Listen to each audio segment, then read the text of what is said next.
12 ராசிலேயே துலா ராசிக்காரர்கள் கொடுத்து வச்சவங்கன்னு சொல்லுவேன். போன வருஷமும் ஓரளவுக்கு பரவாயில்ல. அதுக்காக அப்படி இப்படின்னு நான் வந்து அம்பானி ஆயில்ல, டாடா பிர்லா ஆயில்ல நினைக்கிறவங்க எல்லாருக்கும் 24ஆம் ஆண்டை விட 25ஆம் வருஷம் நல்லா இருந்தது. 25ஆம் வருஷத்தை விட 26ஆம் வருஷம் நல்லாவே இருக்கும்.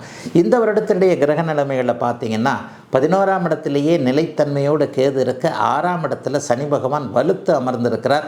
அவரை வந்து உச்சகுரு வேற பார்க்க போகிறார். ஆக துலாம் ராசிக்காரர்களுக்கு என்ன உங்களுடைய முயற்சியோ அந்த முயற்சி அப்படியே கை கொடுக்கக்கூடிய தன்மைகள் உண்டுங்க. நேரம் நல்லா இருக்குதுன்னு சொல்லிவிட்டு போர்வையை நல்லா இழுத்து போத்திக்கிட்டு வீட்டுக்குள்ளே படுத்து கிடந்தா யாருமே வந்து ஒரு பெரிய பெட்டி நிறைய தங்க கட்டியை கொண்டு வந்து போட்டுற போகிறதில்ல. அல்லது 500 ரூபா கட்டணும் அப்படியே வச்சுக்கிட்டு ஓட்டை பிரிச்சுக்கிட்டு தப்பு மலை மாதிரி யாரும் கொட்டிட போகிறதில்ல. நம்ம எந்த அளவுக்கு முயற்சிகள் செய்கிறோமோ அந்த அளவிற்கு கிரகங்கள் நமக்கு பிரதிபலனை கொடுக்க தயாராக இருக்கிறதா என்பது தான் அந்த ராசி பலனுடைய நோக்கமே. உண்மையில் உங்களுக்கு நல்லா இருக்குது, தைரியமாக எதையும் செய்யலாம், எதையும் சாதிக்கக்கூடிய அமைப்புகள் உண்டு. அவரவருடைய வயதிற்கேற்றாற் போல தொழில், வேலை, வியாபாரம் போன்ற அத்தனை அமைப்புகளும் இப்போது துலா ராசிக்காரர்களுக்கு நல்லா இருக்கும். துலாம் ராசிக்கார சகோதரிகளுக்கு மிகப்பெரிய முன்னேற்றங்கள் இப்போது இருக்கும்.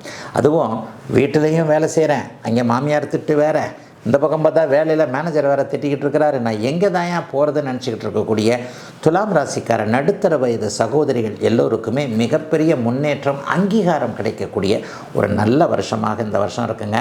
கணவர் குழந்தைகளை பற்றிய குறைகள் தீரக்கூடிய அமைப்பு. பிள்ளை படிக்க மாட்டேங்குது, அதை பண்ண மாட்டேங்குது, இதை பண்ண மாட்டேங்குது, அதில் பிரச்சனை இதில் பிரச்சனை நினைக்கிறவங்க எல்லாருக்குமே பிள்ளை கண்டிப்பாக படிக்கும் என்பதற்கான ஒரு நம்பிக்கை, ஆதாரங்கள் வரக்கூடிய அமைப்புகள் உண்டு. தூர இடங்களில் இருக்கக்கூடிய உறவினர்களிடமிருந்து நல்ல தகவல்கள் வரக்கூடிய அமைப்பு உண்டு. வியாபார பெருமக்களுக்கு வியாபாரம் நல்லா இருக்கும். நல்ல வேலைக்காரங்க, நல்ல உதவியாளர்கள் அமையக்கூடிய அமைப்பு இப்போது துளாராசிக்காரர்களுக்கு உண்டு. புதுசாக தொழில் ஆரம்பிக்கலாமா, தைரியமாக நம்பி ஆரம்பிங்க. வேலையை விட்டுட்டு தொழில் ஆரம்பிக்கலாமா, தாராளமாக செய்யலாம். வேலையை பார்த்துக்கிட்டே இன்னொரு தொழில் ஆரம்பிக்கலாமா, சைடு வருமானங்கள் கண்டிப்பாக உண்டு. கணவன் மனைவி உறவு நல்லாயிருக்கும். காதலன் காதலி உறவு கண்டிப்பாக சிறப்பாகவே இருக்கும்.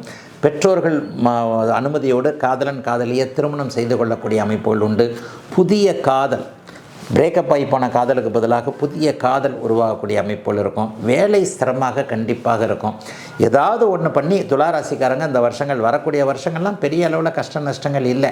உங்களுக்கு இப்போதைக்கு கஷ்டங்கள்லாம் இல்லை, இன்னும் ஒரு 4-5 வருஷம் ஆகும். ஆகவே எதையாவது ஒன்றை செய்து பிழைத்து கொள்ள முடியும் என்கின்ற ஒரு நம்பிக்கை பிறக்கக்கூடிய நல்ல வருடமாகவே அமைந்திருக்குங்க. துலாம் ராசிக்காரர்கள் எல்லோருக்கும் இந்த 2026 புத்தாண்டு